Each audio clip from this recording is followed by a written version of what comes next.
Ինչպես ձեզ կզգաք, եթե իմանաք, որ աշխատավայրում ձեր անմիջական ղեկավարը միլիոնների հասնող հավելավճարներ է ստանում, կրկնապատկում եկամուտները, իսկ դուք ստիպված եք բավարարվել նույն գումարով կամ էլ փոքր ավելացումներով։ Կնեղանաք, կբարկանաք, կկարողանաք արդյոք ձեր աշխատանքը լավ ու պարտաճանաչ կատարել։ Իսկ ինչ եթե ասեմ, որ պետական կառավարման ամբողջ համակարգում այժմ ըստ էության նույն բանն է կատարվում։ Վարչապետը, նախարարները, նրանց տեղակալները եւ այլ ղեկավար պաշտոն ունեցող անձինք 7-անիշ խրախուսումներ են ստանում։ Գերատեսչությունների հազարավոր աշխատակիցները մինչդեռ քչով են բավարարվում ու կայքերում կարդում իրենց ղեկավարների բարձր եկամուտների մասին։ Վարչապետ Փաշինյանի արդարացումները, թե հավելավճարները բաժանվում են կոռուպցիայի դեմ պայքարի շրջանակում, որ կոռուպցիոն ռիսկերը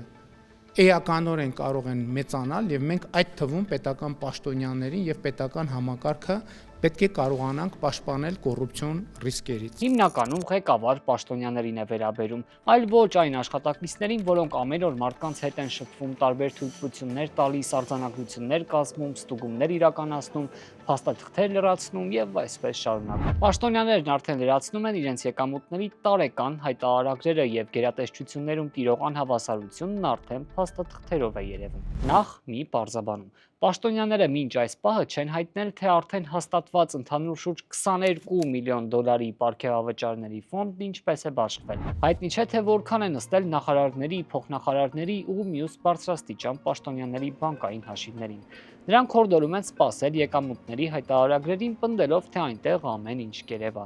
Մինչդեռ հայտարարագրերում աշխատավարձը եւ դրան հավասարեցված այլ վճարումները մեկ տողով են ներկայացվում։ Պարգևավճարների տողն առանձնացված չէ, երևում է միայն ընդհանուր թիվը։ Այս հայտարարագիր եմ լրացնում, ու մի կարճ ժամանակ հետո լրացնելու ենք հայտարարագիրը, կտեսնեք ընդհանուր առմամբ ինչ եկամուտներ ենք ունեցել անցող տարվա ընթացքում։ Ընդ որում այս տարվա հայտարարագրերում ներառված են միայն անցած տարվա առաջին 6 ամիսների համար տրամադրված խրախուսումները։ Երկրորդ կեսի գումարը պաշտոնյաներն այս տարի են ստանում։ Մի քանի շաբաթ առաջ այս մասին տարածքային կառավարման եւ ենթակառուցվածքների նախարարի մեկնաբանությունը փորձեցինք ստանալ։ Դավիթ Խուդատյանի արձագանքը կարճ էր։ Ինչ է եղել, որ մյուս տարի կիմանանք։ Շատ լավ, վերջին որոշման հետ կապված էլ կիմանաք հաջորդ հայտարարագրի ժամանակ։ Եվ այսպես եկեք ուսումնասիրենք այդ հայտարարագրերը։ Թեև նախարարները դեռ հապաղում են, պարգևավճարներ ստացած այլ պաշտոնյաներ արդեն ներկայացրել են իրենց եկամուտները։ Կրթության, գիտության, մշակույթի եւ սպորտի փոխնախարար Դանիել Դանիելյանն անցած տարի ամսական միջինը շուրջ 1.6 միլիոն դրամ է ստացել, 4000 դոլար։ Այնինչ նրա դրույքային աշխատավարձը 707,000 դրամ է կազմում, մոտ 2000 դոլար։ Ես հիշեցնեմ, որ փոխնախարարի 1.6 միլիոնը ներառում է միայն անցած տարվա առաջին կեսի համար ստացած խրախուսումը։ Ներքին գործերի նախարարության նախկին գլխավոր քարտուղար Արա Ֆիդանյանը, որն այժմ այլ պաշտոնի է անցել, անցած տարի ամսական միջինը գրեթե 1 միլիոն 350,000 դրամ է ստացել, շուրջ 3600 դոլար։ Բարձր տեխնոլոգիական արդյունաբերության նախարարության գլխավոր քարտուղար Դավիթ Գասպարյանն անցած տարի ամսական միջինը 1 միլիոն 763,000 դրամ է ստացել,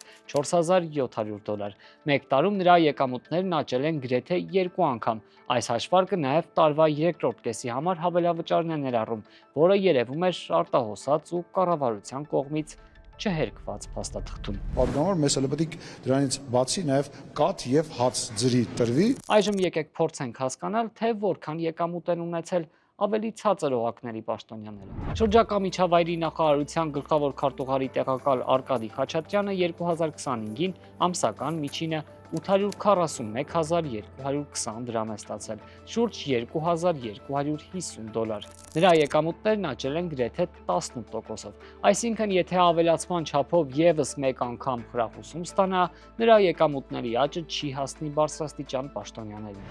Շարունակենք օղակներով իջնել։ Առողջապահության նախարարի տեղակալի նախկին օգնական Վարդուհի Էլոյանը 2025-ին ամսական միջինը շուրջ 400,000 դրամ է ստացել։ Նրա եկամուտներն ավելացել են շուրջ 13%-ով։ Նա եթե անգամ ավելացման չափով խրախուսում ստանար, այն ղեկավարների եկամուտների աճին չէր հասնի։ Էլոյանն այս տարի դուրս է եկել նախարարությունից եւ այլ աշխատանքի անցել։ Իսկ ինչ է կատարվում օրինակ դատական ակտերի հարկադիր կատարման ծառայությունում։ Մի համակարգում, որն ուղիղ քաղաքացիների գույքի ու հաշիվների հետ է գործ ունենում։ Հարկադիրի Շիրակի մարզային բաժնի Արթիկ Մարալիկ տարածաշրջանի բաժանմունքի պետ Արկադի Բաբոյանը 2025-ին ամսական միջինը 555.140 դրամի եկամուտ է ունեցել։ Մեկ տարում նրա եկամուտները ոչ միայն չեն աճել, այլև ամսական մոտ 10,000 դրամով նվազել են։ Մարզպետարաններ տեղափոխվենք։ Արագածոտնի մարզպետի տեղակալի օգնական Լիլիթ Մկրտչյանը 2025-ին ամսական միջինը շուրջ 230,000 դրամ է ստացել։ Նրա եկամուտները նույնպես գրեթե 30,000 դրամով պակասել են։ Սյունիքի մարզպետի օգնական Մարգարիտա Մանուկյանի եկամուտներն աճել են գրեթե 5.5%-ով, ինչը նույնպես շատ հեռու է բարձրաստիճանների հաշիվներում նստող գումարի աճից։ Շիրակի մարզպետարանի գլխավոր քարտուղար Արսեն Աբրահամյանի եկամուտներն անցած տարի չեն փոխվել։ Ես ինչքան եմ ստացել, դա անձնական տվյալ է, խնդրում եմ հարգանքով վերաբերվել։ Անձնական հայտարարելու եմ սահմանված ժամկետում, կհայտարարեմ ինչ որ իմաստով անձնական տվյալ է, բայց դա հրապարակվում է եւ այնտեղ գրվում է աշխատավարձ այսքան դրամ եւ այլն եւ այդպես շարունակ։ Պաշտոնյաները շարունակում են լրացնել իրենց հայտարարագրերը։ Վարչապետի ու նախարարների եկամուտների տվյալները դեռ հասանելի չեն։ Արդեն իսկ հրապարակված հայտարարագրերը սակայն փաստում են։ Ընդհանուր շուրջ 22 միլիոն դոլարի ֆոնդը մեծամասամբ հենց ղեկավարներին է հասնում։ Ավելին այդ գնահատման համակարգի մասին կառավարության որոշման տեքստում ուղիղ գրված է. գերատեսչությունների հավելավճարների ֆոնդի առավելագույնը 20%-ը կարող են տրամադրել ղեկավար պաշտոն չունեցող աշխատակիցներին, մնացած 80%-ը բարձրաստիճաններին։ Կառավարության որոշմամբ արտոնյալները ղեկավար պաշտոն ունեցողներն են վարչապետը, փոխվարչապետերը, նախարարները, կառավարման մյուս մարմինների ղեկավարները, նրանց տեղակալները, գլխավոր քարտուղարները, ղեկավարներին անմիջապես ենթակա հանրային այլ պաշտոնյաներն ու գերատեսչությունների, ստորաբաժանումների ու դրանց ներքին միավորների ղեկավարներն ու նրանց տեղակալները։ Ընդ որում տարածքային բաժանմունքների ներկայացուցիչներին այս ամենը չի վերաբերում։ Փորձենք մեկ գերատեսչության օրինակով հաշվել։ Էկոնոմիկայի նախարարությունը խրախուսումների երկրորդ փաթեթով գրեթե 225 միլիոն, շուրջ 601,000 դոլար է ստացել։ Գործադիրի որոշումից հետևում է, որ մեծ մասը ավելի քան 480,000 դոլար ըստ էության բաժանում են ղեկավար պաշտոնյաներին, իսկ մյուս աշխատակիցներին առավելագույնը 120,000 դոլարից քիչ ավելին կարող են տրամադրել։ Մեր հաշվարկով էկոնոմիկայի նախարարությունում ղեկավար պաշտոն ունեն շուրջ 9 տասնյակ աշխատակիցներ, որոնց էլ բաժին է հասնում 480,000 դոլարը։ Պաշտոն չունեցող շուրջ 300 աշխատակիցներին վարչությունների մասնագետներից մինչև վարորդներ, տեխնիկներ ու հավաքարարներ առավելագույնը 120,000 դոլարը։ Ղեկավար պաշտոնյաներին միջինը 5,000 դոլարից էլ շատ է բաժին հասնում։ Պաշտոն չունեցող աշխատակիցներին առավելագույնը 400 դոլար։ Պատմությունը կրկնվում է մյուս գերատեսչություններում։ Էկոնոմիկայի նախարարության տվյալները զուտ որպես օրինակ համեմատեցինք։ Հաշվարկն էլ չի հավակնում 100%-անոց ճշմարտություն լինել։ Այն պարզապես խոսում է եկամուտների բևեռացման մասին, ինչը սակայն չի խանգարում, որ վարչապետ Փաշինյանը սոցիալական արդարության հասնելու հաջողություններից խոսի։ Ինձ մեր տնտեսագետ գործընկերները հուշել են, որ այդ հարցի պատասխանը կարող է տալ այսպես կոչված ջինի գործակիցը, որը ցույց է տալիս, թե երկրում գեներացված եկամուտները ինչքանով են հավասարաբար բաշխվում բնակչության միջև։ Եվ վերջին ցուցանիշներով Հայաստանի Հանրապետությունը էական բարելավում է ունեցել այս տեսակետից եւ նախորդող շրջանի նկատմամբ մենք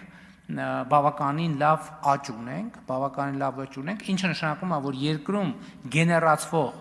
գումարները արդյունքը հնարավորինս, այսինքն դրա բաշխումը հնարավորինս հավասար եւ արդար տեղի է ունենում եւ բարելավում։ Պետական պաշտոնյաների պնդումները կասկածելի են թվում։ Ապշած եք խրախուսումների լուրերից, ուզում եք իմանալ, թե մարդիկ ինչպիսի պայմաններում են ապրում, կամ ինչու են բանկերի տոկոսները բարձր։ Միացեք Ազատությանը ու փորձենք միասին պարզել, թե ինչ է կատարվում թվերից այս կողմ։